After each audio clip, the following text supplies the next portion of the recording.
அது எப்படிங்க இந்த ரெசிபி இல்லாம தீபாவளி கொண்டாட முடியும்? இந்த ரெசிபி அவ்ளோ டேஸ்ட்டா இருக்கும். பார்க்கறதுக்கே எவ்வளோ சூப்பரா இருக்கு பார்த்தீங்களா? வாங்க எப்படி செய்றதுன்னு பார்க்கலாம். இது செய்றதுக்கு ஒரு பாத்திரத்தில குடிக்கிற தண்ணி எடுத்துக்கங்க. கொஞ்சமா உப்பு, ஒரு சின்ன குழிக்கரண்டி தயிர், கட்டி தயிர் சேர்த்து நல்லா மிக்ஸ் பண்ணி இந்த மாரி எடுத்துக்கங்க. இப்ப இதில நம்ம வடை காலையில சுட்டுருப்போம் இல்லையா? அந்த வடைய இதில அப்படியே டிப் பண்ணிடலாம். 2, 3 முறை நல்லா முக்கி எடுங்க. எடுத்துட்டு இந்த மாரி கை வச்சு பிழிஞ்சிருங்க. லேசா கை வச்சு பிழிஞ்சா போதும். இப்ப இதே மாரி எல்லா வடையும் இந்த தண்ணிக்குள்ள முக்கி பிழிஞ்சு நான் எடுத்து இந்த மாரி பிளேட்ல அடுக்கி வச்சுர்றேன். நெறைய வடை செய்யும்போதோ, இல்ல பெரிய வடையா இருக்கும்போதோ இந்த மாரி பிளேட்ல செய்யுங்க. அப்பதான் ரொம்ப சூப்பரா இருக்கும். அடுத்தது கட்டி தயிர் வந்து ஒரு 2 கப் அளவுக்கு நான் எடுத்திருப்பேன். இப்ப இது கூட 1 கப்பு தண்ணி சேர்த்துக்கலாம்.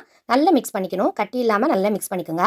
நல்லா மிக்ஸ் பண்ணி எடுத்தாச்சு. இப்ப இதுக்கு ஒரு தாளிப்பு தான் சேர்க்க போறோம். கடுகு, உளுத்தம் பருப்பு, அப்புறமா ஒரே ஒரு பச்சை மிளகாய், 2 மிளகாய் வத்தல், அப்புறம் கொஞ்சம் கருவேப்பிலை, கொஞ்சம் உப்பு போட்டு நல்லா தாளிச்சு கொட்டியாச்சு. இப்போ ஒரு புடி அளவுக்கு கொத்தமல்லி சேர்த்துக்கலாம். இப்ப இது எல்லாத்தையும் நல்லா மிக்ஸ் பண்ணியாச்சு. சூப்பரா இத ரெடி பண்ணி வச்சுட்டோம். இப்போ நம்ம ஊற வச்சிருந்தோம் இல்லையா? அந்த வடையில இத அப்படியே மேல ஊத்திக்கலாம். தயிர் வந்து ரொம்ப தண்ணியாவும் இருக்கக்கூடாது, ரொம்ப திக்காவும் இருக்க வேணாம். இந்த மாதிரி கன்சிஸ்டன்சில இருந்தா தான் நல்லா ஊறி அந்த வடைக்குள்ளலாம் இறங்கி சூப்பரா இருக்கும்.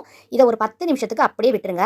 நம்ம எப்போ சாப்பிட போறோமோ அந்த டைம்ல நீங்க கேரட் துருவி போடலாம். இல்லனா இந்த மாதிரி காரா பூந்தி கூட போடலாம். உங்களோட விருப்பம் தான். வீட்ல எது இருக்கோ அத நீங்க யூஸ் பண்ணிக்கோங்க. இப்போ இது ரெடி ஆயிடுச்சு. இந்த மாதிரி பிளேட்ல நம்ம ரெடி பண்றோம்னா பார்க்கறதுக்கும் அழகா இருக்கும். உடையாம அந்த வடைய எடுத்து சாப்பிட நல்லாருக்கும். இந்த தீபாவளிக்கு நீங்களும் இத ட்ரை பண்ணி பாருங்க. பாய்.